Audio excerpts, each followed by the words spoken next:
નમસ્કાર, પ્રણામ, સ્વાગત છે તમારું એક નવા વિડીયોમાં. મિત્રો, આજનો વિડીયો ખૂબ જ સમજવા અને જીવનમાં ઉતારવા લાયક વિડીયો બનવાનો છે.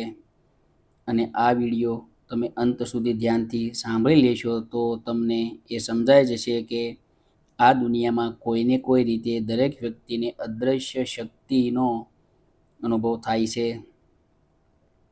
શ્રીનલ 26 વર્ષની પરિણીત મહિલા હતી. તેણીના લગ્નને 3 વર્ષ થયા હતા અને હવે તે ગર્ભવતી હતી. તેના પેટમાં 6 મહિનાનું બાળક હતું. તે તેના પતિ સાથે અમદાવાદ નજીક આવેલા એક નાનકડા ગામમાં રહેતી હતી.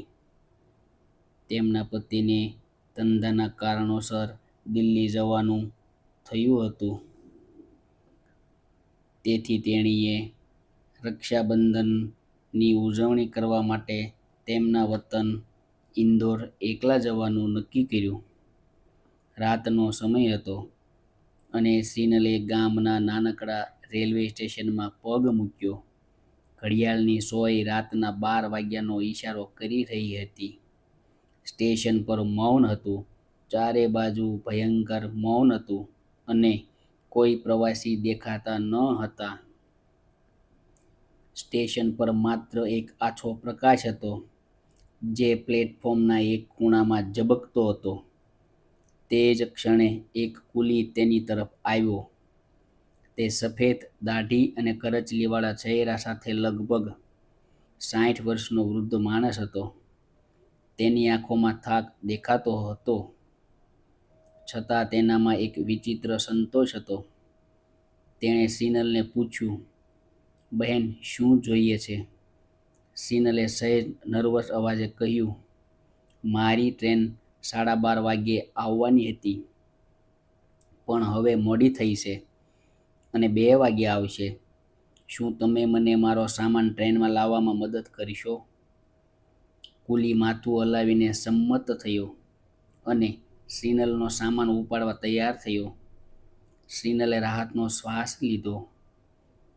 તેણીની ગર્ભાવસ્થાને કારણે તે ખૂબ જ થાકી ગઈ હતી અને તે વિચારવું મુશ્કેલ હતું કે તેણે ટ્રેનમાં આટલો સામાન લાવવા માટે કેટલો સંઘર્ષ કરવો પડશે.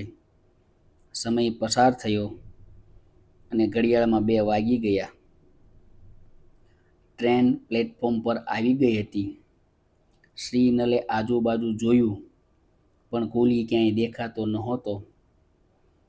તેની ચિંતા વધવા લાગી. આટલા ભારે સામાન સાથે ટ્રેનમાં ચડવું તેના માટે અશક્ય લાગતું હતું.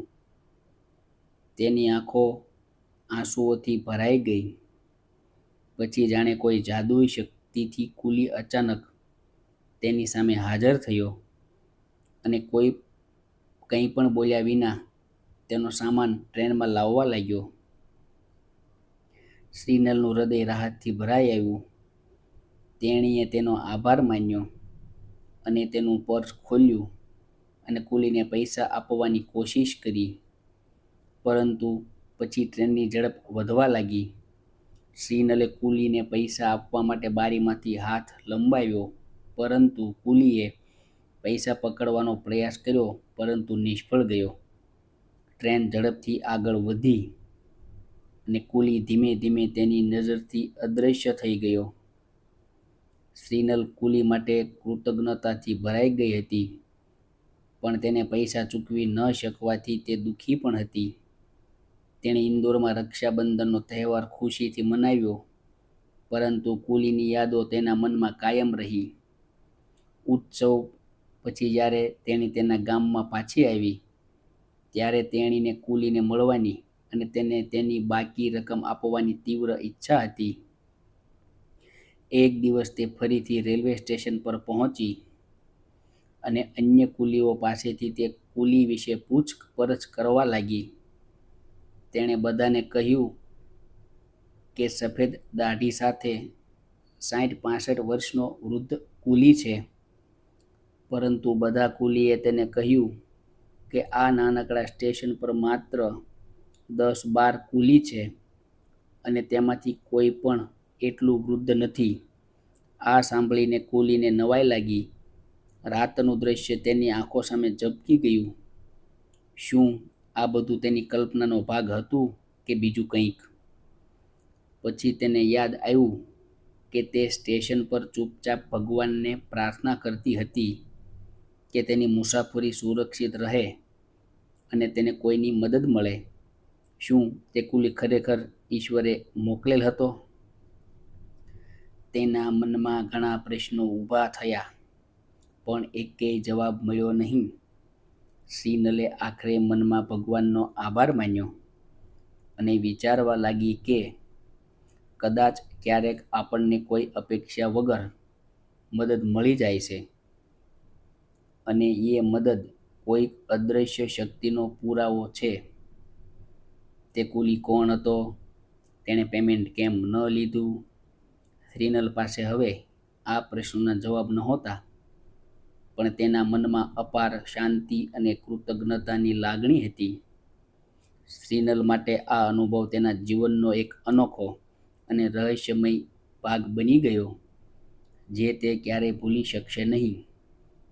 તે દિવસ પછી જ્યારે પણ તેઓ મુસાફરી કરતા હતા, ત્યારે તેમણે ભગવાન પ્રત્યે આભાર વ્યક્ત કર્યો હતો.